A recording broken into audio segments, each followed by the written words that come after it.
નમસ્કાર. ઘણા સમયના અંતરાલ પછી આપણે ફરી મળી રહ્યા છીએ. આજે એક સરસ પુસ્તક વિશે વાત કરવી છે. કવિતાઓ વિશે, કાવ્યો વિશે સામાન્ય રીતે એવું કહેવાય કે એ યુવાનોની પ્રવૃત્તિ છે, મુગ્ધાવસ્થાની પ્રવૃત્તિ છે. પણ ઇતિહાસ જો કાવ્યનો, ગુજરાતી કાવ્યનો ઇતિહાસ તપાસીએ તો એવું લાગે કે જયફભાઈ સિનિયર સિટીઝન વયસ્ક બન્યા પછી પણ બહુ સરસ કવિતાઓ આપણા કવિઓએ, આપણા રચનાકારોએ આપી છે. આજે આવી પાકટ કવિતાનું એક પુસ્તક મને મળ્યું છે, એની વિશે વાત કરવી છે. પુસ્તકનું નામ છે મૌનના પડઘા. આ મૌનના પડઘા એક એવી વ્યક્તિએ લખેલા કે જેમણે જિંદગીના ઉત્તરાર્ધમાં કવિતાઓ લખવાનું શરૂ કર્યું. શ્રી ગૌરાંગભાઈ દિવેટિયા, એમનું આ પુસ્તક છે. ઝેન ઓપસ દ્વારા પબ્લિશ થયું છે અને હમણાં જ જૂન 26માં જ આ પુસ્તક લોકો સુધી, ભાવકો સુધી પહોંચ્યું છે.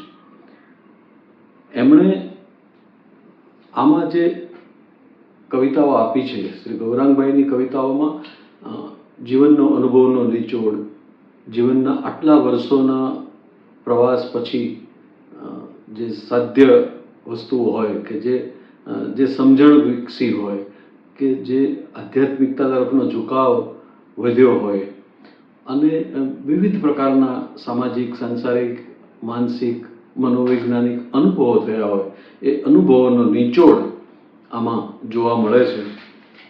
બહુ સરસ કવિતાઓ અને લગભગ એમણે આંકડો પણ એવો રાખ્યો છે, 111 કવિતાઓ આ પુસ્તકમાં એમણે આપી છે.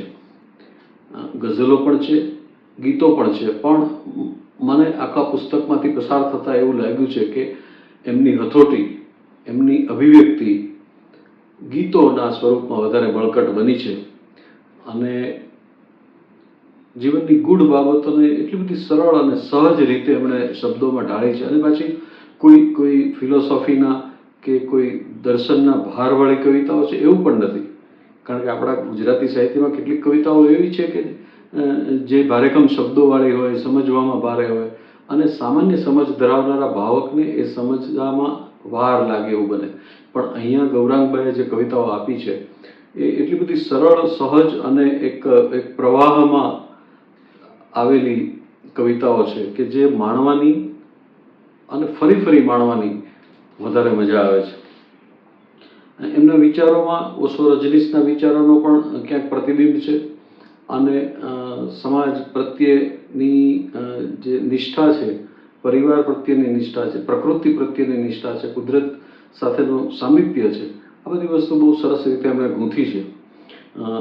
ઓશોની જ વાત કરીએ તો ઓશો સ્મરણથી એમણે એક બહુ સરસ રચના આપી છે કે જેમાં ઓશોના વિચારોની સુગંધ જોવા મળે છે. એમાં શબ્દો છે: શબ્દો તો એવા મળે પ્રસરી જાય સુવાસ, અક્ષર ભલે કાળા પ્રગટે મૌનનો ઉજાસ. આ મૌનનો ઉજાસ છે ને, એ આધ્યાત્મિક યાત્રાનો એવો પડાવ છે કે જે દરેકને સુલભ હોતો નથી. અને આગળ લખે છે કે સઘળું છોડીને હવે પહોંચી જવું અજાણ્યા અનામી દેશ, હળવા મળવાનો ભાર મૂકીને પહેરવો નહીં કોઈનો વેશ. ચાલવા કે પહોંચવાની કોઈ નથી ધારણા, કરવો છે એવો પ્રવાસ, અક્ષર ભલે કાળા પ્રગટે મૌનનો ઉજાસ. અને એ અવિરત યાત્રામાં જીવતરની વાર્તાને વણી લેવાની કેવી સરસ એમણે અહીંયા રજૂઆત મૂકી છે. અવિરત દ્વિધામાં અટવાતી જીવતરની આખી એ વાર્તા, એકમાં જ બીજાને નિહાળી પૂરી કરવી છે આ યાત્રા. ખાલીકમ હોય છતાં ભરચક લાગે, શોધવો છે એવો આવાસ, શબ્દો તો એવા મળે કે પ્રસરી જાય સુવાસ. અહીં ઓશોના વિચારોની સુગંધ બહુ સરસ રીતે વણાયેલી છે. અને જીવનમાં એક તબક્કો એવો આવે, વયનો એક પડાવ એવો આવે કે જ્યારે બધું સંકેલી લેવાની એક અદમ્ય ઈચ્છા અંદરથી જાગવા લાગે. એક પ્રાકૃતિક પ્રક્રિયા જ છે. એવી સરસ સંકેલી લેવાની વાત એમણે આ ગઝલમાં બહુ સરસ રીતે રજૂ કરી છે. 184 ફેરાની આ વાતને સંકેલી લઈએ, અમથા અમથા માણસની આ જાતને સંકેલી લઈએ. અને એ આપણી જે એક બાળ વાર્તા આપણે સાંભળી છે સસલા અને કાચબાની, એ પ્રતીકને પણ અહીંયા કેવી સરસ રીતે વણી લીધા છે કે સાંભળ્યું છે પહેલું સસલું દોડમાં જીતી ગયું, સાંભળ્યું છે પહેલું સસલું દોડમાં જીતી ગયું, ડાયા ડમરા કાચબાની નિરાત સંકેલી લઈએ, 184 ફેરાની આ વાતને સંકેલી લઈએ. અને કવિતાની પરાકાષ્ઠાએ એ પીગળી જવાની, ઓગળી જવાની, અદૃશ્ય થવાની, ક્યાંક વિલીન થઈ જવાની જે વાત છે એને બહુ સરસ રીતે કવિએ મૂકી છે. મળવું હોય તો મળજો ધુમ્મસની પહેલે પાર, મળવું હોય તો મળજો ધુમ્મસની પહેલે પાર, સામ સામે મળવાના આભાસને સંકેલી લઈએ, સામ સામે મળવાના આભાસને સંકેલી લઈએ. જીવનના ગૂઢ રહસ્યો, જીવનના અનુભવો, જીવનની ફિલસૂફીને એટલા સરળ શબ્દોમાં એક ખળખળ વહેતા પ્રવાહમાં મૂકી અને આપણી સમક્ષ શ્રી ગૌરાંગભાઈ લઈ આવ્યા છે. અને સામાન્ય રીતે કવિ પોતાની જાત સાથે સંવાદ કરે ને ત્યારે જાતને પ્રશ્નો બહુ પૂછે છે, અને જ્યારે કવિ સર્જક પોતાની જાતને પ્રશ્નો પૂછે છે અને એ પ્રશ્નોના એને જે ઉત્તરો મળે છે એ ઉત્તરો જગતમાં ક્યાંય નથી મળતા. એવું એક પ્રશ્ન પૂછતું ગીત અહીંયા સરસ રજૂ થયું છે. ડાળીને ભાર હવે ફૂલો ઝીલે ને ઝાકળ પર ફૂલોનો ભાર, એવી ઝાકળની વાત કોણ માનશે.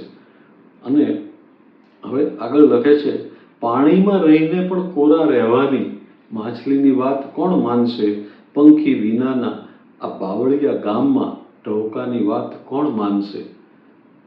ફાટ ફાટ થતી સર્જનાત્મકતા એને વહેવા માટે ક્યાંય વહેણ ન મળે ત્યારે કવિ જે અજંપો, જે મૂંઝારો અનુભવે છે એને અહીંયા બહુ આબેહૂબ એમણે વાત કરી કે આ બાવળિયા ગામમાં ટહુકાની વાત કોણ માનશે. અને આગળ લખે છે કે જોજન ઉડીને પછી સ્મરણોના પક્ષીઓ પાપણની પાળે જઈ બેઠા. સ્મરણના પક્ષીઓ જ્યારે આંસુ સ્વરૂપે પાપણમાં આવે છે ત્યારે પાપણની પાળે બેઠા એ વાત સાર્થક થાય છે. અને આગળ એ જ સ્મરણોને કાંકરી રૂપે રજૂ કરે છે કે સ્મરણોની કાંકરીના ગુમરાતા વમળોમાં કેટલાય ચહેરાઓ દીઠા, એ ચહેરાઓ તોડીને દર્પણ બનાવવાની અટકળની વાત કોણ માનશે, પાણીમાં રહીને કોરા રહેવાની વાત કોણ માનશે. અને કવિને બોલવું છે, બોલ્યા વિના રહી શકાતું નથી, કારણ કે જે અભિવ્યક્તિ છે ને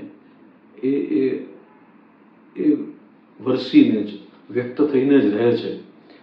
અને ઓઝેરા પાઉન્ડ જે અછાંદસ કાવ્યનો પિતા છે, એમણે એવું પિતા ગણાય છે, એમણે એવું કહ્યું છે કે જે સ્પોન્ટેનિયસ ફ્લો, અંદરથી આવતો જે અભિવ્યક્તિનો પ્રવાહ છે એને ક્યાંય રોકી ન શકાય, ત્યારે જે સ્વરૂપે વ્યક્ત થાય છે એ અછાંદસ કવિતા છે.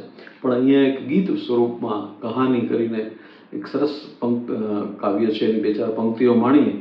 પૂછ્યા વિના તો કેમ કહીએ, દરેક સર્જક પોતાની અંદર સહદેવને લઈને બેઠો હોય છે, એની આ વાત છે. પૂછ્યા વિના તો કેમ કહીએ, અંદર જો ક્યાંક કશું સળવળતું લાગે તો બોલ્યા વિના પણ કેમ રહીએ. આ અસમંજસ, આ અજંપો દરેક સર્જકને સતાવતો હોય છે. ચો તરફ સાવ બધું કોરું લાગે છતાં ભીતર તો એટલી વિનાશ, વૃક્ષો જેવું તો કશું હોય નહીં તેમ છતાં ખળબળતી ચો તરફ લીલાશ. કેવી સરસ વાત પ્રાકૃતિક પરિવેશમાં કહેવાય છે. અને લખે છે કે કોરાને વિનાની આખી આ વાર્તામાં પલળ્યા વિના પણ કેમ રહીએ. તો જીવનમાં કોરા થવાની, ભીના થવાની કેટલી ઘટનાઓ વચ્ચેથી પસાર થઈને પલળ્યા વિના કેમ રહેવુંની મૂંઝવણ પણ અહીં કવિ રજૂ કરે છે. અને આપણે ઘણીવાર વાંચ્યું છે કે માણસ છેલ્લે ફોટો બનીને દિવાલ પર રહેતો હોય છે, પણ અહીંયા એ વાતને બહુ નવા સ્વરૂપે મૂકી છે. કારણ કે દરેક માણસની વાર્તા હોય છે, દરેક માણસનું જીવન એક કહાની હોય છે, અને એ કહાનીનું શીર્ષક બનીને રહેવાની વાત કરતા કવિ લખે છે કે સૂનું આકાશ તો પૂછ્યા કરે છે પંખીને કેટલી છે વાર, કોણ એને સમજાવે ઉડી ગયું છે પંખી પાંખોની આરપાર. હોવા ન હોવાની આખી કહાનીમાં, હોવા ન હોવાની આખી કહાણીમાં શીર્ષક બનીને હવે રહીએ, પૂછ્યા વિના તો કેમ રહીએ. આવી સરસ વાત પછી એક છેલ્લે થોડી પંક્તિઓ કવિની ફરી વખત પ્રશ્નવાળી જ પંક્તિઓ માણી લઈએ કે કોઈ નથી આવવાનું જાણ્યું તું તેમ છતાં સંભળાતા ભણકારા અને શું કહેશો. ક્યાંય નથી વાજિંત્ર તેમ છતાં સંભળાતા એના રણકારને શું કહેશો? દરેક સર્જક પોતાની અંદર બેઠેલા સાજિંદાના વાજિંત્રની સાથે પોતાનો તાર મેળવવા મથતો હોય છે, અને જો તાર મળી જાય તો બેડો પાર થાય છે. આ અંદરથી વાગતા વાજિંત્રની કેવી સરસ વાત કરી કે ક્યાંય નથી વાજિંત્ર તેમ છતાં સંભળાતા એના રણકારને શું કહેશો? અને પછી બહુ દોડ્યા પછી જે સુનકાર લાગે ને એની વાત લખી છે કે દિશા કે રસ્તાઓ કંઈ કશું નહોતું તો એ અમથા અમથા અમે દોડ્યા, મનગમતા એવા કેટલાય સંગાતો જાણે અજાણે અમે છોડ્યા, તેમ છતાં સગળું ભરચક લાગે એવા સુનકારને શું કહેશો? કોઈ નથી આવવાનું જાણ્યું તું તેમ છતાં સંભળાતા ભણકારને શું કહેશો? જીવનના વિવિધ અનુભવોમાંથી, પ્રકૃતિના સામીપ્યમાંથી અને અધ્યાત્મના અણસારાઓ સાથેની કવિતાઓ માણવામાં જે ભાવકને ઉત્સુકતા હોય એ સૌ માટે મૌનના પડઘા આ કાવ્ય સંગ્રહ શ્રી ગૌરાંગભાઈ દિવેટિયાનો બહુ અદ્ભુત વાતો લઈને આવ્યો છે.